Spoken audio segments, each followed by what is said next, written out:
Hey guys, my name's Luke, and this is my 1991 Nissan 240SX. It's a little broken right now, as you can see. Some parts are falling off, but it's okay. We're in the shop today, and we are hopefully gonna get the car running and driving. Yeah, and I'm gonna help.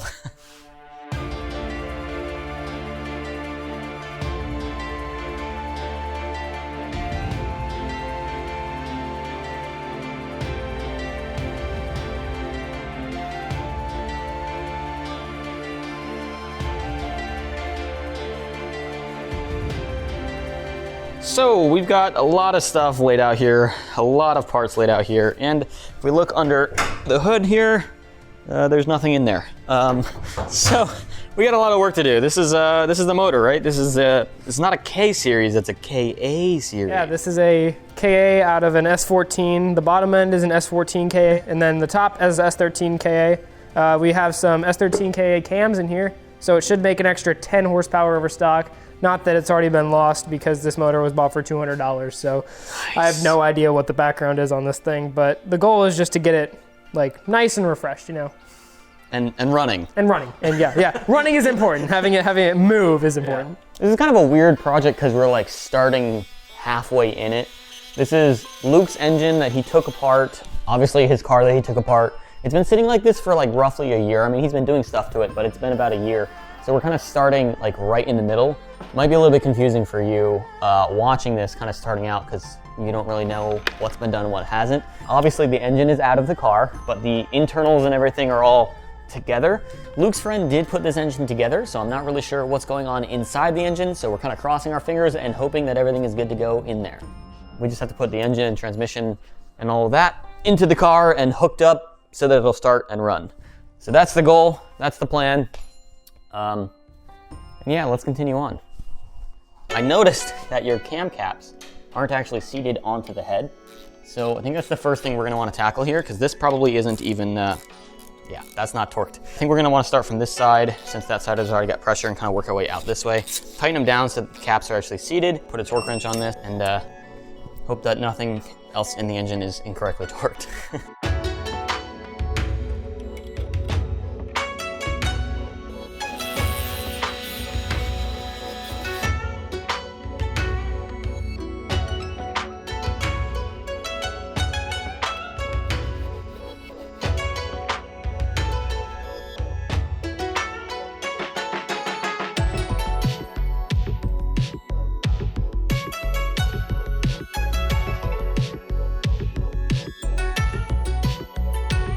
All right, so we got the water pump on and we got the alternator as well as the valve cover, and now it's time to do the spark plugs. I ordered these from Advanced Auto Parts at 9:30 on a Friday, and they showed up 2 hours later at my door.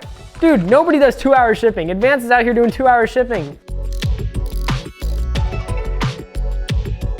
On the KA24DEs, they have a lot of extra cool lines and a lot of extra vacuum lines that don't need to be there for the motor. Grab some 5/8 hose, some little caps, get this simplified so we only have to run a couple hoses on it instead of like the 10 that were there stock. All right, so we remove the hood because obviously there's nothing in here and there probably will never be anything in here, but I'm gonna try to route this body harness back into its factory location. I took it out when I painted the engine bay because I didn't want to paint it with it in there, while Ben is going to hook up the hoses to the engine and hopefully we can get some tag team work going on and then it should be done faster.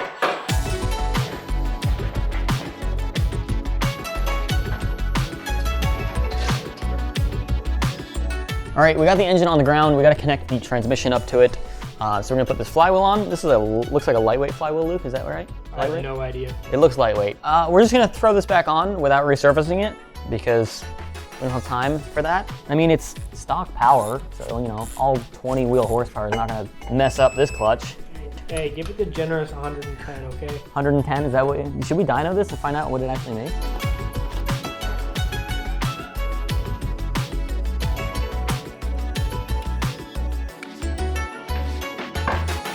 Exity includes a new throwout bearing in their kit, but you need to press it on, and we don't have a press here, and we'd have to go back to the other garage, and that would just take too much time. So I'm just gonna throw this back in like that. Let's be honest, Luke is probably gonna blow the clutch before he messes up this throwout bearing. Yep, there we go. Pew, pew, pew, pew.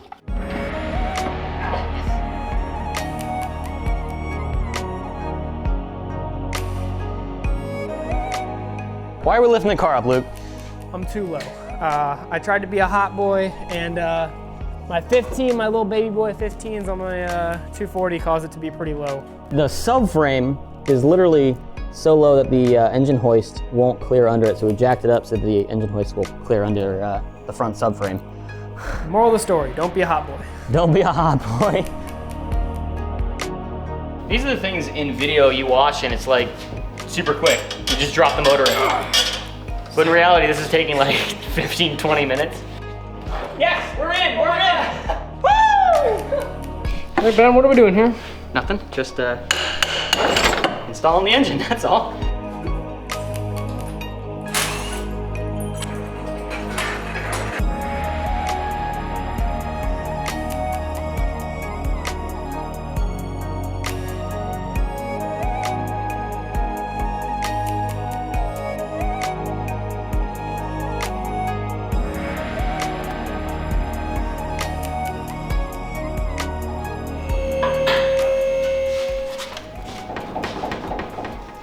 Okay, well your frame rails aren't perfectly straight. I've never seen it under a lift, so I have no idea what it looks like under here. 240's on the lift now, and we're gonna take a tour through the museum of this 240. First up on the tour is this bent-in gas tank, because this car was probably driven over something because it was too low, because all S chassis guys are too low. Oh, right here, the frame rail has decided to do a rainbow. Rainbows are good though, so we can just, that's a positive, no biggie. Yeah, well, it's supposed to be like that, straight on that side, right? No big deal. Yeah, okay. Yep, that's corded. This thing probably will pop soon. That probably needs to be replaced.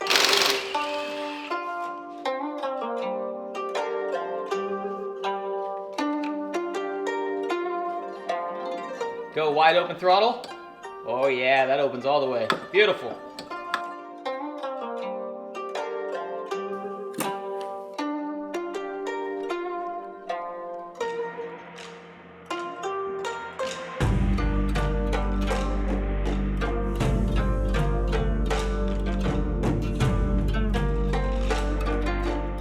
I'm not even lying, this is the 7th time this week.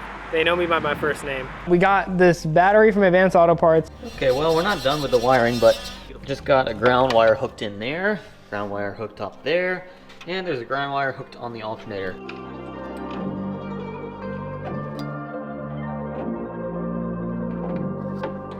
So when this car ran previously, the fuel pump was hardwired into a switch on the dash. He had it bypassed with these wires here. This red wire was going to the ground, and then this black wire here was the positive. That's what we're dealing with here. Now, in 3, 2, 1, go. Hey, there we go. Doesn't look like you have any leaks here. That's good. Fuel rail's good. Fuel gaskets are good. That's good. I was worried about that. You smell that fuel though? That looks wet, Luke. Not in the good kind of way. It could be either the ring here or your lines. I wish you could smell in the camera what we smell here in person.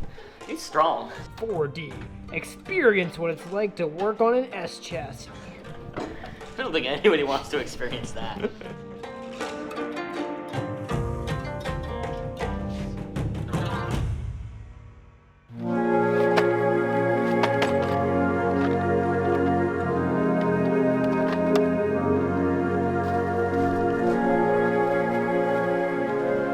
So, what are we gonna be fixing?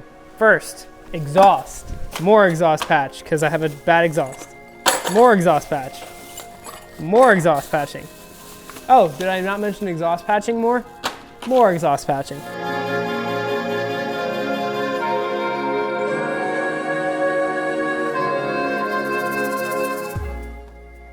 See your like exhaust stuff dried on there. Yep, now I get to cover it with this tiger tape. Tiger tape. Yeah, pretty sick.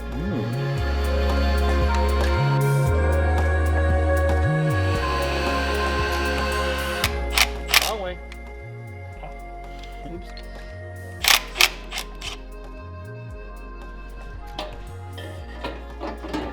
Perfect. Woo! 4 days. This car went from literally nothing to literally probably running, hopefully. It's dry. If the cylinder walls don't collapse on themselves within the first 5 seconds of this car running, which I am totally like expecting. So if this car runs for more than 5 minutes, I'll be happy. Like, I'll legitimately be very happy. I don't know the history of this motor. I don't know if it's gonna explode at any second, so I'm prepared for the worst.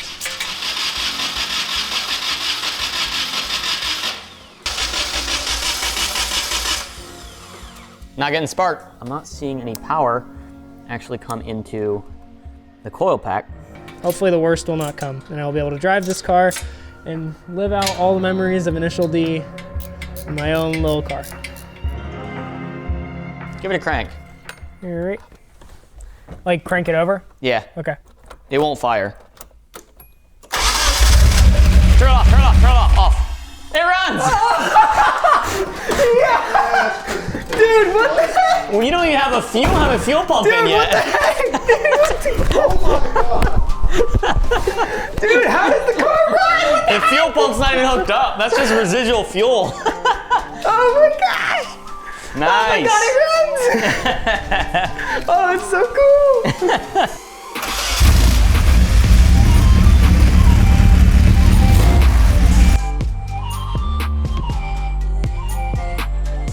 So when you're building a car on a budget, you don't always have to cut corners. And the perfect example of that is this Koya rad that I bought in the most recent video with Ben's rotary RX-7. He installed a Koya rad in his car. This is a dual pass and flow, same kind of design as Ben's. If it can keep his rotary cool, I'm sure it can keep my little KA cool.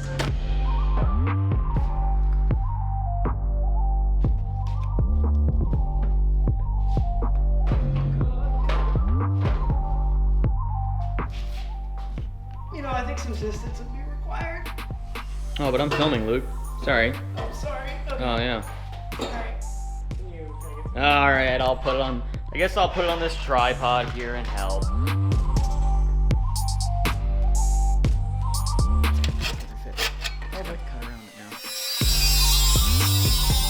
It's gonna just vibrate in your footwell. Perfect.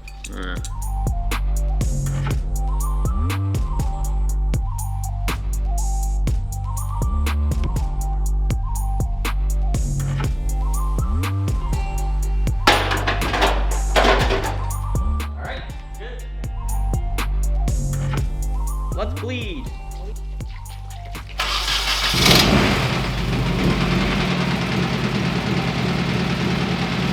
It's running. Like a tractor, doesn't it? Yeah. Oh, Jesus. Yes! I can't even tell if you turned it off or just locked up.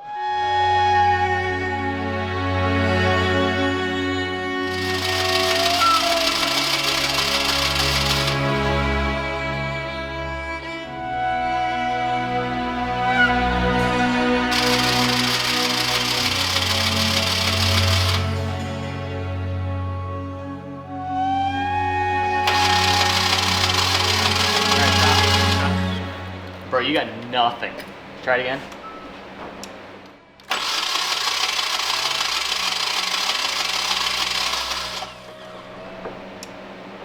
Oh boy. Your motor has 0 compression on cylinder 2 at least. I know you have fuel. I looked in your intake mission, there's nothing clogged in there, and there isn't. You definitely have spark, which we confirmed with the timing light. And you don't have any compression on cylinder 2, which could be for a number of reasons. Oh, I brought an inspection camera. So let's put that camera down that cylinder hole and actually look and see if there's carnage or what. It could be maybe your head, you didn't torque the head bolts down. Maybe your head gasket's just like never even torqued, so the air is just escaping right out the gasket. Tighten down your head bolts or just K-swap it.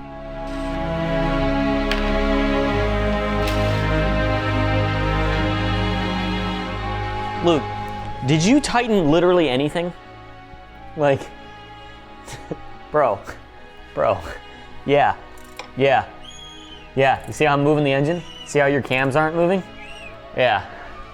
So every bolt you touched on this car, you never tightened down when you reinstalled, or whoever did the work, your friend or whatever. I don't like calling people out, but Luke's friend, what the heck, man? Dude. Sorry, man. Oh my gosh. Yeah, I mean, this bolt is literally finger loose. Are you positive it's an interference engine? Yes. I mean, we'll lock the timing down and everything, because can't hurt to try, but I am almost positive your valves have to be bent. I mean, if these valves are open, like right here, these two valves are open because the lobes of the cam are pointing down, which means those valves are open, and the piston is already almost near the top of the stroke, which means that if it's an interference engine, that piston will interfere with the valve, and your valves are gonna be bloop. Your valves are gonna move, not the piston, because the cams weren't tightened down. About there, yep, all right. Timed? I mean, yeah, the cam gears and cam is back in place now, but we haven't timed your distributor. But in theory, if the valves aren't bent, it should run. Doing a compression test again before we try to fire it up. See what happens.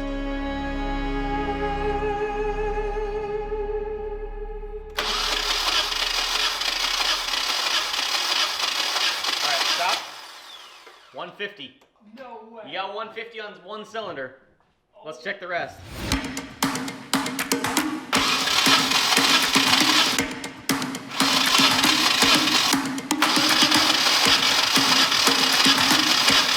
Well, Luke, you don't have a healthy motor, but you do have a running motor. Woo! That's compression, baby!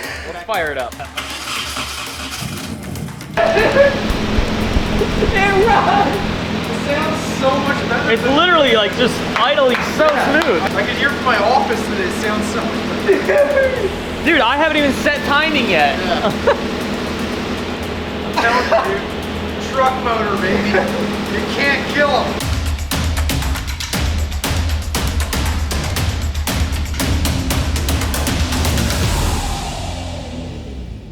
That welded, dude.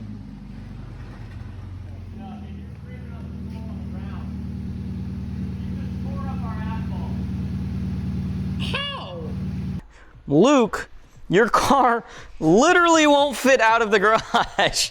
What can I say? My exhaust has decided it does not want to release itself from the ground. It likes to be married with the ground. So I may have to give the old exhaust a divorce from the ground.